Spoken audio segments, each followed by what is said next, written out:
Hey, what's up, everybody? On this week's Sportlight Podcast, we're going to analyze a quote from former pro beach volleyball player, supermodel, business owner, Gabby Reece. You might recognize that name from the 90s. Someone asked her, "Gabby, how did you do it all?" And she said, "I had to decide where's the energy best placed right now in my life." We thought that went very well with our principle of win the hour, so we discuss it today. Welcome to the Sportlight Podcast for parents, coaches, and athletes. The Sportlight refers to the time in an athlete's life when they have increased ability to affect the culture around them and the increased opportunity to learn life's lessons through sports. This podcast aims to help parents and coaches capitalize on their athletes' precious time in the Sportlight. The Sportlight Podcast is brought to you by Especially for Athletes program. Well, Dustin, excited to have this conversation today about one of our core principles, win the hour, as we go around. This is actually one of the ones that young people think is the most relevant to them. We always do that post-presentation survey when we go and meet with groups, and it's usually either seek to bless, not impress, or win the hour that touches the hearts of young people. We've done a podcast in the past about why we think that is, but this is something that's really needed, this topic in our day.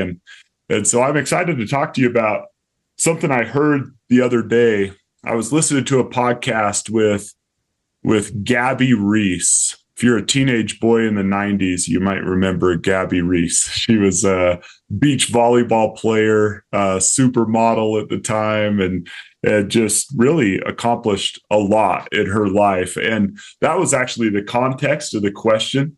The guy interviewing her was asking her a question about that. He said, "Gabby, you've been a college volleyball player, then a world champion beach volleyball player, a supermodel, you're a mother, a wife, you've ran this super successful business now." And he asked her the question, "How do you do it all?" And I thought her answer was super cool. She said in essence, I'll read the last part of the quote, but she said, "Well, I think there's a little fallacy in your question there. I don't do it all." And then she said this: "You have to ask yourself, where is the energy best placed right now?" And she said throughout different phases of life, you have to continually ask yourself that question. Where is the energy best placed right now? And she said, "I haven't done it all. I've decided through different phases of life where I want to put my energy." I thought that was pretty cool. I'd just love to hear your thoughts on that. Yeah, I wonder how soon she came to that realization that she couldn't do it all. I think that I know, if you're our age, we're in our late 40s. I think you start off thinking you can do it all. And over time, you kind of learn to manage your day a little bit. Maybe it's just from exhaustion, right? You just finally realize, okay, I can't. So just out of survival mode, you have to start cutting things out. But, you and I have said before that, and I've shared, I think, on this podcast before, I just talked to a young man about this yesterday, actually. He said, I didn't have time to do something. And it was something in regards to his grades. He said, I didn't have time to do that. And I said, "Oh, stop. Don't want to hear that. I can't stand that phrase. Change your wording. You had time. You just chose to use your time in a way that didn't make this particular situation with your grades the priority," right? We make time for things that are important to us. But I think when you get into the situation, it sounds like she was referring to, that she has so many things, being a mom and still having a business and all these things that she's doing, that the only way she was going to make time is she had to start prioritizing her schedule by scheduling her priorities. And if you don't do that, like you've said before on the podcast, and I'm sure what this discussion that you were listening to was going, is that you can't, and what she's alluding to is you just can't be your best all the time if you have too much on your plate. It's impossible. And sometimes that comes from failure. You realize, okay, I've got to cut some things out, or or you're wise enough to realize, okay, things are starting to get pretty heavy here. I better take some things off of this cart because I can't continue to pull this thing the way it's going. And I think that's what the wise, smart person does. And what we're trying to teach, the athletes we work with who have so many things to do that you can't do all of them and be at your best at all of them all the time. So I'd be interesting to know when it was that was she always that way? Maybe that's why she was such a great athlete, is that she learned how to manage that at a young age. Or did it come later in life when, it happens I know for me, it took me, still takes me. I mean, I still have to stop sometimes and say, okay, back off here. You got to make some changes here. What will happen is you're 80% at a lot of things, right? You're doing a lot of things, but you end the day not feeling like you did any of them really 100%. You got B and B pluses in everything today. Because to have an A+ effort, when you have so many things you're trying to get done, you really do just run out of gas, and something suffers, unfortunately. Yeah. In fact, I'll often when I work out in my garden, I'll listen to podcasts and stuff. And that's when I was listening to this. I want to share something with you. I actually took this picture right after, and those who are watching this, could see this, but those are actually the same variety of peach tree, two different peaches. One came from one tree, the other came from the other tree. And for those who are listening and can't see this, even though it's the same exact time of year, same exact day, there's this beautiful orange, juicy peach, right? And right next to it is this limb with little teeny peaches that aren't quite ripened as much. But what you notice about that branch, Dustin, is that there are like 70 peaches right there on like a 3-foot stretch of a branch. And peach trees, one of the ways you get big, nice, juicy peaches is you thin the peach tree. You should only have a peach about every, 6 to 10 inches or so. And when there's too many peaches, like the roots of the peach tree only has so much energy and juice to send up through the branches, right? And so when you have too many peaches on a limb, sometimes the limb breaks, but really you don't get big peaches because of the fact that it's trying to still send energy to every single one of those peaches. So when I heard Gabby Reece talk about that, I thought, yeah, that's kind of like a peach tree. Like, this is a good analogy, right? We got to thin our life and make sure that we're putting energy. We only have so much energy, so many hours of the day, that we're sending our energy to the peaches we really care about. And so I have a question for you there, Dustin. You've worked with young people, young athletes. What are some of the principles that you would give advice to a young person to help them determine what peaches they want to keep on their tree? Like, how do you decide what to put your energy toward? Well, I think young people, young athletes don't always know. And so you really have to really sit down or get them to really think through that. Do your actions match your goals? Is what you want, right? Is what you really want to accomplish really what you're spending your time on? Or is that really what you want? Is what you think you want, now that you really think about what you do and what it would take to get to that spot? Is that really what you want? So I want to be a college athlete. Okay, well, this is what that requires, plus a lot of luck, and a lot of things have to fall your way. But this is the sacrifices you're going to have to make. And oh, by the way, if you get that opportunity, here's what college sports looks like to your social life. Here's what it looks like to your free time. Here's what it looks like to your, the kind of studying you're going to have to do to keep your grades up. And then the minimal amount of time you're going to have if you're a college athlete. It's a full-time job, really, to be a college athlete. So do you really want that in college? Do you want that badly? And then sometimes kids might say, maybe I'd like the idea of that, but I don't really want it or love it enough to make all those sacrifices. Okay, that's okay. But just don't make that, don't say that that's something that you want to do, and, really focus on it and make sure that your day reflects that. But, I would tell kids to, what are the most important things to you? And then look at your last couple days and just ask yourself, be honest, write it down. What did you do? How did you spend your free time? Did you give those things that were really what you believe to be that your goals, your end game, your most important things? Did you give that the kind of attention that it deserved?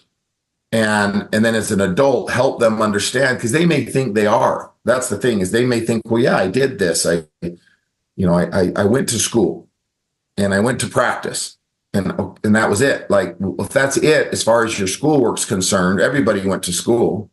If that's it, as far as your athletic goals are concerned, well, everybody had practice.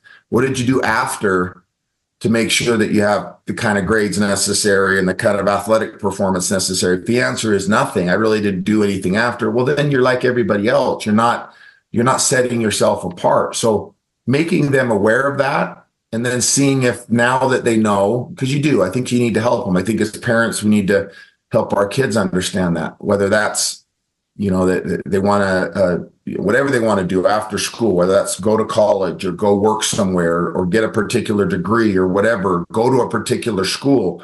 We need to help them understand what it takes to get into that school. There are certain requirements you may have to get into a school from high school, a GPA or an ACT score, or certain credits you have to get that are a lot easier to get in high school in some cases than they are. That math class might be easier to take in high school than it would in college. So we have to guide them a little bit and help them. But, the other thing I would tell athletes in relation to your analogy of that tree is, in thinning out the tree is, and this isn't just kids, I think this would be for all of us, is on top of how we manage our time and the things that take our time. You used that peach tree as an example, that we can have all these peaches on the tree or all these things to do, stuff and things, right, that kind of fill our day.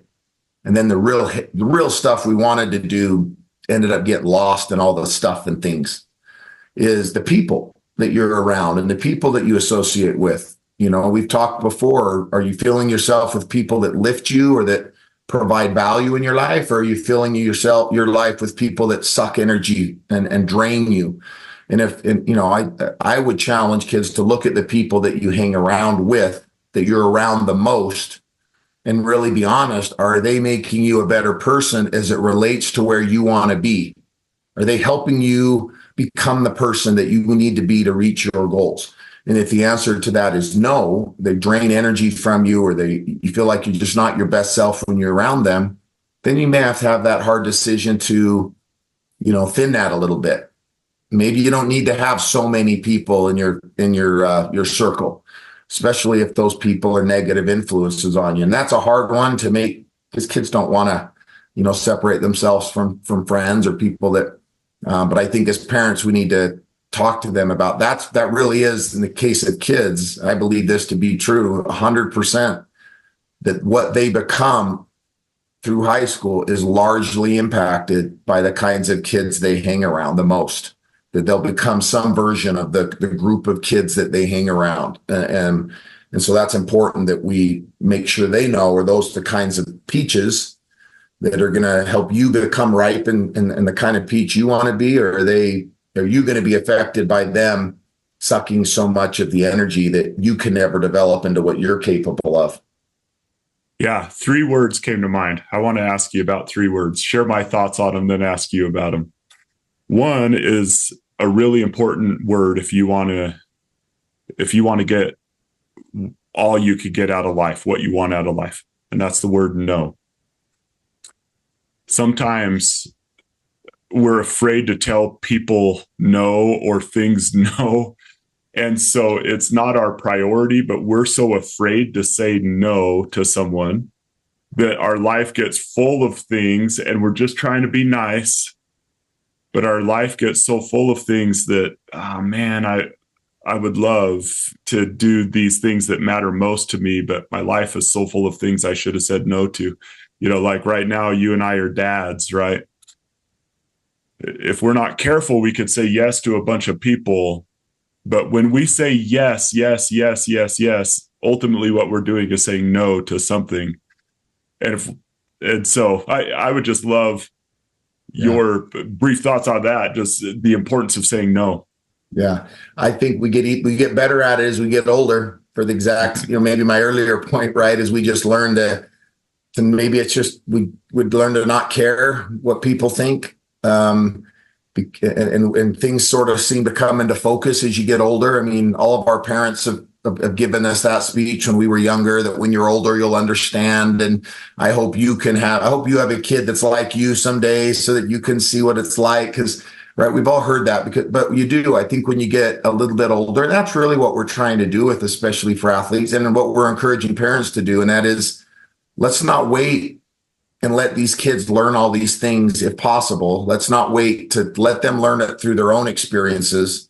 Let's help them learn it now because of our experiences so they can do it better, right? Or so they can avoid pain and suffering and stuff by learning from our mistakes and sharing a little bit of our wisdom or decisions we made that maybe they're in that, that decision-making process right now, that our advice or our, having had some experience with it can help them make a better decision. Of course, they've got to ultimately go through certain things to learn. You have to learn through experiences, but can we limit some of the real pitfalls by helping them? And so I would say that's a huge one, and it's hard. But again, sometimes you might have to, let what's good go for something greater.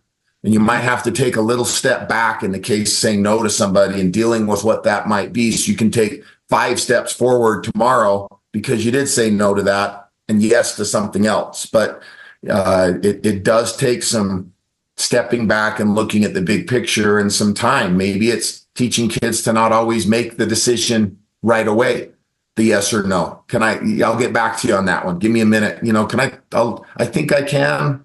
I should be able to. I'm not positive, though. I'll get back to you tomorrow. And then have some time to think it over and talk to people. And then you may have to go back and say, you know what? Yeah, I'm not going to be able to do that. And so take time to make those decisions. Not everything has to be a yes/no answer right now. You need time to think about, is it the right thing for you and your goals? Yeah. And as a matter of fact, was there 3 of them, or were all 3 of them there? You said 3 words. That was just one. That's one. Okay. That's one. Because one thing I've noticed, especially in social life, like kids have these goals and they, hey, I'm going to put time to these things. I'm going to get good grades. I really want to do some extra work. I want to work out. I want to do that. And what's really hard for some of them is they're worried about the social ramifications of like, hey, do you want to hang out tonight? Like, they're so afraid to say no, or, people inviting them to do things. Every now and then our goals are going to take sacrifice. And as you've already talked about, and you've talked about many times, that it's okay. It's not unkind to tell someone, you know what? Man, I would love to. I got plans until about 6:30. Those plans might be working out, doing your routine, doing your study. Can I join you guys a little bit late? We have to be okay saying no to some things, to pick some of those peaches off the tree if we're going to get to where we want to. And maybe that leads right to that next word. We love this word, Dustin, but intentional. Yeah. The reason why I like the peach tree analogy is just naturally what happens by default is a peach tree is going to be full of peaches. So you have to be intentional about how many peaches you leave on that tree, right? Gabby Reece, going back to her quote, you have to be intentional about the best place to place your energy, your limited energy.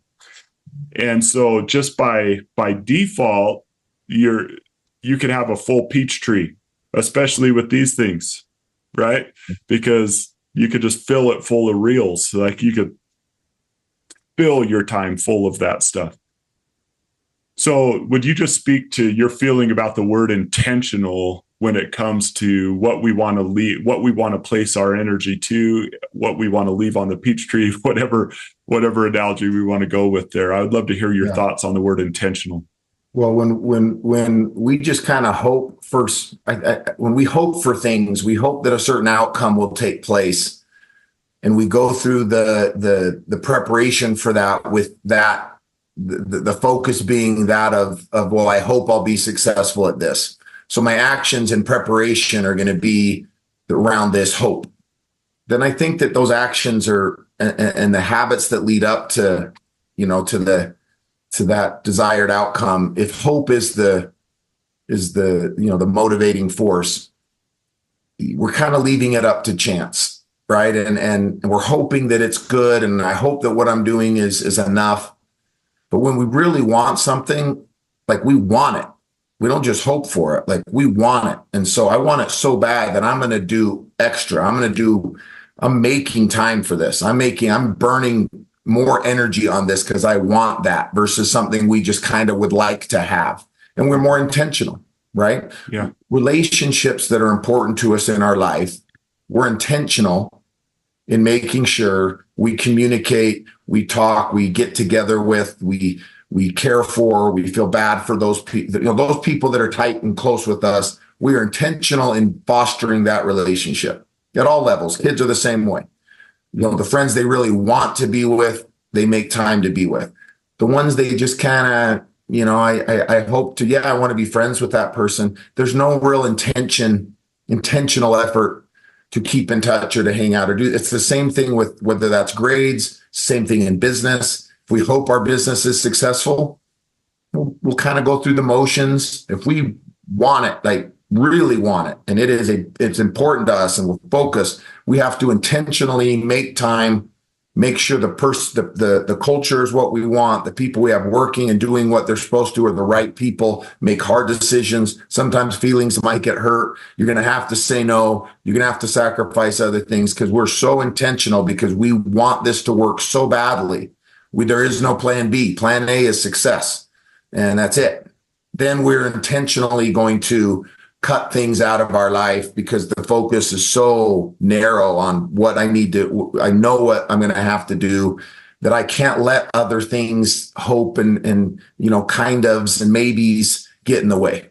You just can't. You can't hopes and kind ofs and maybes and what ifs. And no, this is the plan.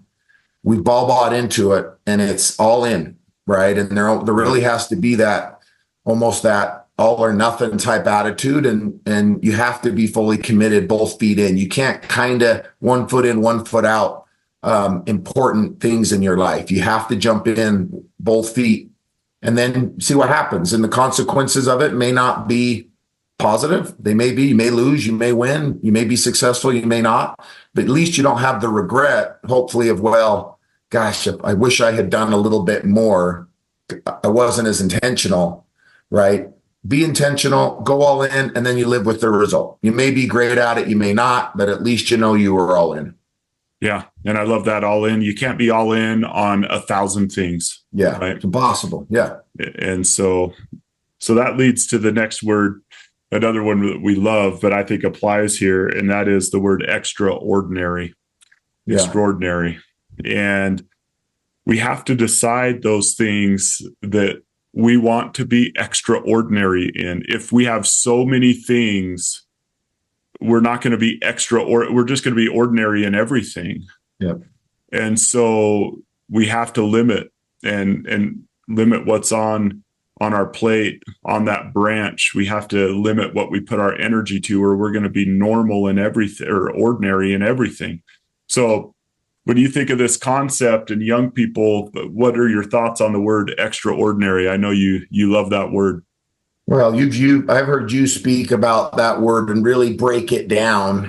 And when you really do, like I saw you do once at a presentation you were giving, when we really break down what the word extra means and what the word ordinary means, obviously you put them together and you have to be different. You have to be different in your preparation. You have to be different in your thought process. You have to be different in your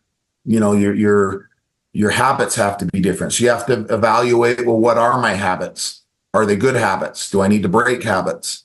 What are the triggers that cause my habits that maybe I don't realize are causing me to do and act a certain way that's contrary to becoming extraordinary? And because if you don't, what you can find out is we can become extraordinary in things we don't want to be extraordinary in, or that we're not, proud of. I've worked with kids, for a living. I've been in the sports industry for almost 20 years. And so I'm around coaches and athletes all the time. And the extraordinary ones, I'll give you an example. We recently, a month or so ago, Shad, had our big golf fundraiser, right, down at Black Desert Resort in St. George. And you and I were down there. We had the whole E4A team, and we had all these business leaders, and we had some local politicians, and we had some current and former athletes, pro athletes, and some very influential athletes, Hall of Famers that were there. And I could tell you three that one of them I've known for a handful of years, and that's Danny Ainge. And he played on those great Boston Celtics teams back in the day with Larry Bird and everybody, and then won a championship with the Celtics not long ago, and he's now with the Utah Jazz. And then we had Drew Brees. Drew Brees is going to be in the Hall of Fame. He's one of the top 10 all-time quarterbacks. Broke all sorts of records. And then Greg Maddux, who everybody's list, if you Google it, he's on everybody's top 10 all-time greatest pitchers in Major League Baseball history. So they're all three at our event. One thing I noticed about all of them is last year is when I noticed it in Danny Ainge. I had talked to Danny Ainge before the golf tournament started. Then I wasn't in the foursome with Danny Ainge, but I bumped into him on another hole. And I was trying to talk to him and some other guys that he was golfing with. Well, this was halfway through the round of golf. And a couple of the other guys were really friendly and chatty. And Danny Ainge didn't want to really come over and talk. He was walking up to the tee box and he said hi. And at first I was kind of taken back by, like, come on, man, we're just out here golfing. It's a fundraiser. But it was also a tournament and there were prizes on the line. And I just saw this fire in his eyes that at first took me back. And then after I realized what it was, I was like, I love it. Like, I was excited. I'm like, I love that he is, because I feel like I get that way sometimes and I feel guilty about it. But not at the level that I'm not trying to say that I have the same sort of competitive drive that Danny Ainge has, but you could see in his eyes, I don't want to talk to you right now. This isn't chit chat time. Like this, we're playing an event. Trying to win a tournament, right? I'm trying to win a tournament, right? Like I'm in the zone, right? It's like him. It's like a crowd, someone in the crowd at a Celtics Lakers final that he played in, wanting to chit chat with them about, high school or something. I'm not talking with you now. I got to go play defense, right? Yeah. He had that look to him, and I was like, okay, I respected it. I get it. I understand. I'm going to stay away. I'll talk to you after the event. Well, a month ago, we were in a golf tournament. I golfed with Greg Maddux, and then the next day I golfed with Drew Brees. Same thing. I could chit chat and talk with Drew Brees when we were kind of driving or in between. But once we got up on the green, I saw him miss a 6-foot putt, and just as angry and frustrated in his eyes as if he'd thrown an interception in the Super Bowl. Right? Like just frustrated with himself. And the emotion I saw in him didn't look any different than videos I remember of him missing a pass, not giving the right, protection call to his offensive lineman in a game, making a mistake, throwing an interception or something. That just disappointment in himself. Because to him, that 5 or 6 foot putt in the moment was no different then I got to throw this ball into the end zone on 3rd and long in the Super Bowl. I got to do it. And he didn't. And he was mad at himself.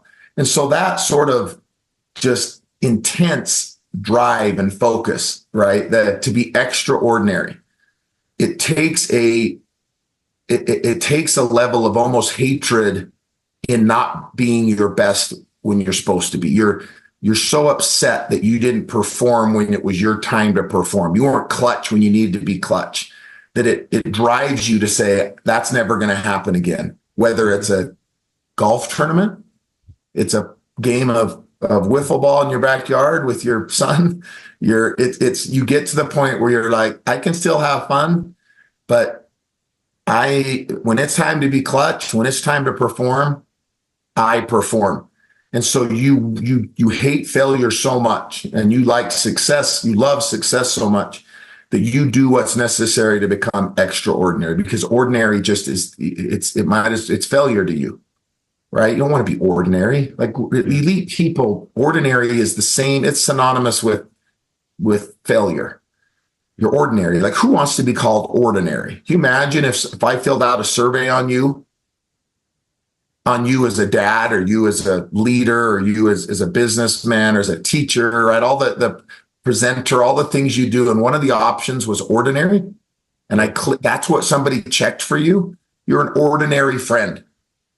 You're an ordinary dad. You're an ordinary husband. Like, ordinary, like that's an insult. Might as well just say I suck, right? Like, say I'm ordinary. Yeah.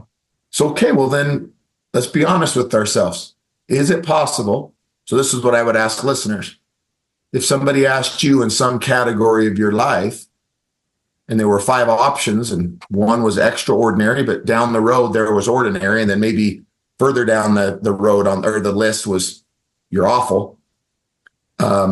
What are you doing to be extraordinary? Look at your day in that area of your life, whatever it is, fatherhood, motherhood, husband, wife. What are you doing to be extraordinary at that? And if your day is just kind of going through, you're just kind of doing what everybody, then you're probably ordinary, like we are. Like, until we change our habits and change the makeup of our day. And like you started this story with, we can't do everything at once. So we have to make sure that the things, first of all, that we know what we want to be extraordinary in. Yeah. And that there's this super ultra focus to that is unchangeable. Like, that does not budge. I have to give time to these handful of things, because it's extraordinary or bust.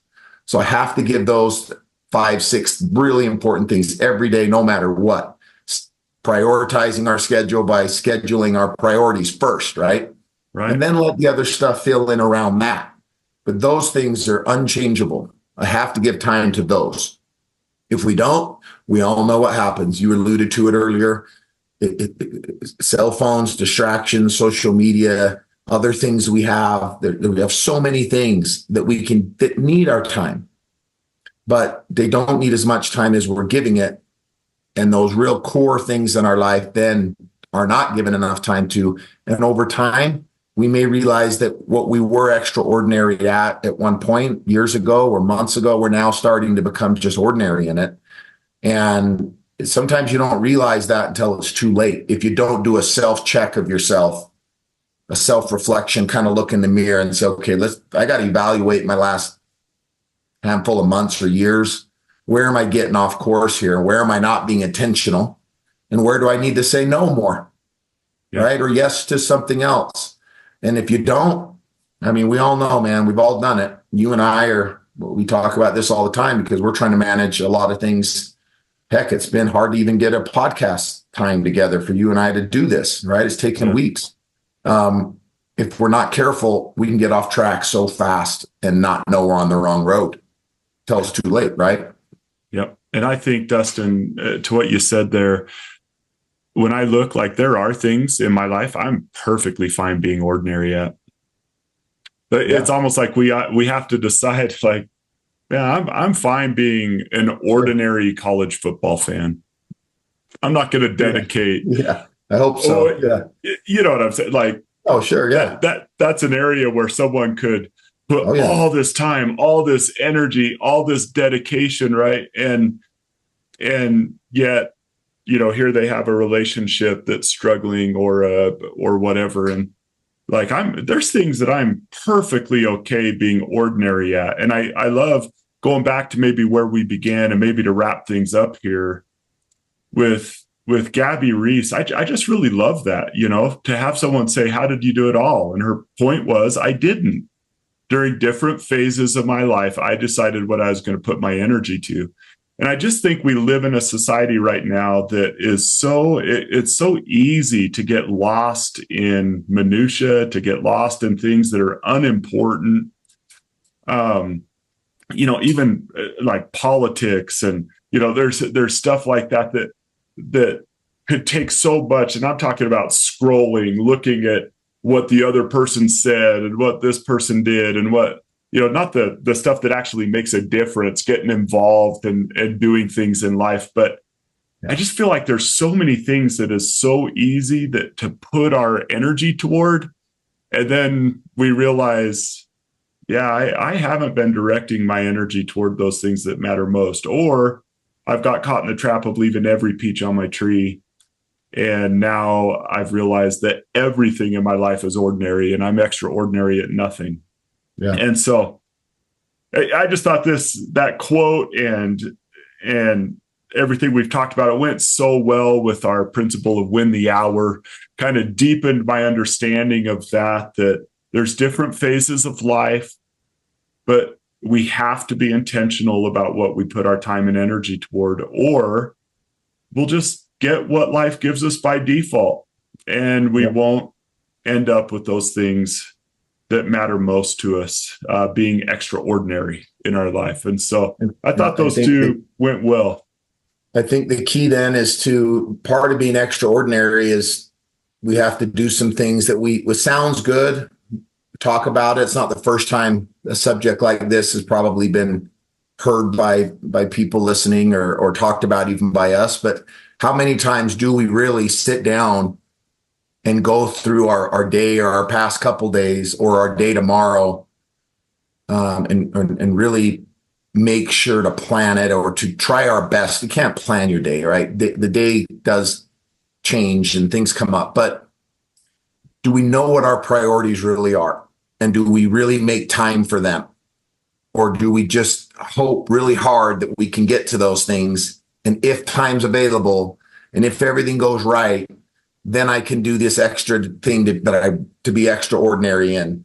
Because if that's the strategy, there's always going to be something that bumps us off that track. And we'll always be trying to get back on it, right? Until it really is intentional. So it might have to be written down. It might have to be somewhere where, put on our phone where the calendar item is there. Like whatever it is, it's time to work out. It's on my phone. It has to happen. If not, then something else has to get bumped and I got to slide it in somewhere else. But I have to do this because my health is important to me, right? If it's time with the relationship, if it's simple as I need to call, somebody, a family member or a friend or somebody more often, then put it on your calendar. And at that time, you got to step away and, hey, I need 10 minutes. I got to make this phone call. Like if it's that important. If not, it's all well-intentioned, but it's not intentional. Yep. And there's a lot of well-intentioned versions of ourselves that at the end of the day, well, my intentions were good. Yeah. I don't know that matters. It matters what you do, right? And we say, eyes up. Well, that's being well-intentioned. That's being aware of things that need to get done. Eyes up without do the work. It's just well-intentioned people whose hearts are in a good place, who see things that need to be addressed, recognize areas in their life that could be better because they're aware, they're alert, their eyes are up, but they don't do anything about it. And that's the bottleneck. A lot of eyes up, little doing the work. The lockdown's right there in the middle because that's work, right? Yep. It's not convenient. Yeah. And you make me think when we had Stephen Covey on, he said the thing that made the biggest difference in his life was, I don't know if he used these words, but I've heard this to describe this time blocking. A simple practice, right? You look at your week and you say, okay, like we're all going to have set appointments in our week, like things that it's not discretionary time. Yeah. I have this, I have to do this, like these are the things I have to do. And for young people, you have school, you have these things. So you put those in and then at the beginning of a week, you direct your discretionary time toward those things that matter most. It's not the things like a work schedule or a school schedule that we're talking about. Maybe you need to say no to that. It's this discretionary time and directing it. And if at the beginning of a week, you look at your discretionary time and you say, I'm going to put my priorities there. This is when I'm going to the gym. This is when I'm taking my wife on a date.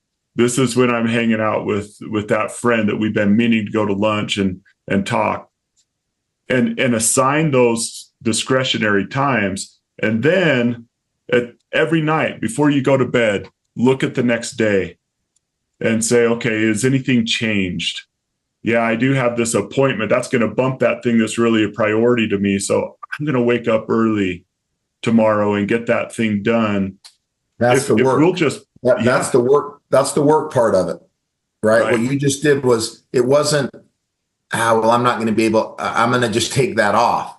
Well, that's not work. That's just substitute. That's easy. It's, well, I got to wake up earlier. Yep. Okay. Now it's uncomfortable. You didn't want to wake up earlier, but is it important or not? Right? You want to be extraordinary or not? Something's got to give. Right. So you either don't do it. Well, it's important to me. Okay. You only have so much time in the day. So if it's important, you're going to have to cut out sleep. So you're going to have to go to bed earlier the night before if sleep's important to you. Right. Sorry, I cut you off there. No, that's exactly, I mean, you show me what you actually did in the day, and I'll show you what's important to you. Yeah. Now, you might not want that to be what's important to you. And it might be a revelation as you kind of look over, like you've encouraged a couple times in here, in this podcast, as you look over your last 3 days, it might not be what you want to be most important to you that is currently what's most important to you. Like that young man who said, I don't have time. No, you do have time. It's just a matter of directing it toward those things that are most important. And I think that sometimes we need to be honest with ourselves. Like when we say, for example, no, I'm going to watch this game and I'm not going to spend time with my son or my daughter or a friend or a teammate that's struggling.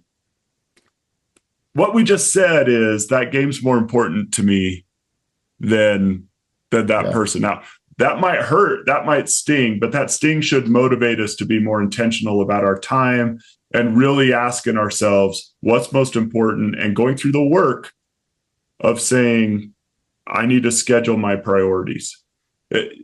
If you're just living life by default, you're not scheduling your priorities. And it does take work. It takes, like what Stephen Covey said, you gotta look at your week and then look at each day and make sure it reflects your priorities. And if it doesn't, make adjustments, and that's going to take discipline. But I do think that as we do that, it will direct us toward the life that we want instead of just this default life that we settle for. And the great people that we've had, one of my favorite things about being part of this organization is we are around people a lot who accomplish a lot of great things. Yeah. And I have noticed in them that they are intentional. They're very intentional. And they have priorities and they stick to those, like doggedly. They stick to those. And I think that that's a great skill, as long as we balance it with making sure the real most important things of our life are our priority and are reflected in our schedule. And so that's what I saw in Gabby Reece. She talked about, hey, there was a time when I was a young mother. That's where I directed my energy. Like I disappeared for 5 years. I disappeared for 6 years because for me, that was what was most important. That was intentional for me. And I admired that about her, like this supermodel volleyball player, mother, wife, business owner. She hasn't done it all. She's done different things at different times that are the most important things to her. And I think that's a great skill to learn to do and relates very well to Win the Hour. And sometimes in her case, and it's in ours as well, sometimes you have to realize that maybe one chapter's over. Like she couldn't play volleyball forever. She could have kept trying, but that would have interfered with some of these other things, right? So at some point, in order to do the other thing, she had to kind of back off the volleyball career. There's no way she could have done all of those things and been the business owner, the model, the volleyball player, the mother, all at the exact same time. But sometimes we hold on to things. We want to continue to be the athlete, or we want to continue to be, the partier, or we want to continue to be the dad who goes just golfs all the time, right? Well, our kids are older now. There's more. You can't, and also be at all your kids' stuff. Right? You can't go to all the same things you could when your kids were young or when you didn't have kids. We have to sort of, okay, that's not I can't do that anymore because I need to be great at this now. This is the life I have, and recognize that and cut that out. Cut time out by letting that kind of slide away, and now direct my attention towards something else. And that's part of that process of take that peach off. I enjoyed it. It looked good for a minute, but I need to fill that now with something else. And if not, like she said, and you've said, and I've discussed, we try to hold on and still be, and we end up okay at everything and not great at anything. And that's, so great topic, Shad. I think that was timely. It's a good time as we go into the winter months and things now, where things seem to get a little harder, less light. Sometimes people who struggle with depression and things like that, the winter can be hard. And as we start to head into that time where we feel like it's harder to get everything done, and holidays are coming up, and it's all the shopping and family and parties and everything that just comes with the next handful of months. It's probably a timely time, discussion to have, and maybe reflection for all of us to sit back and say, okay, how am I going to make these next handful of months happy and productive? Well, it's time to, what do I need to cut out, so I can enjoy these upcoming months. So anyway, man, eyes up, do the work, brother. Likewise. Thanks, everyone. This has been the Sportlight Podcast from Especially for Athletes, sponsored by Coca-Cola. You can learn more about Especially for Athletes by visiting the website at especiallyforathletes.org. You can also learn more about the book, The Sportlight, by Shad Martin and Dustin Smith at especiallyforathletes.org/book.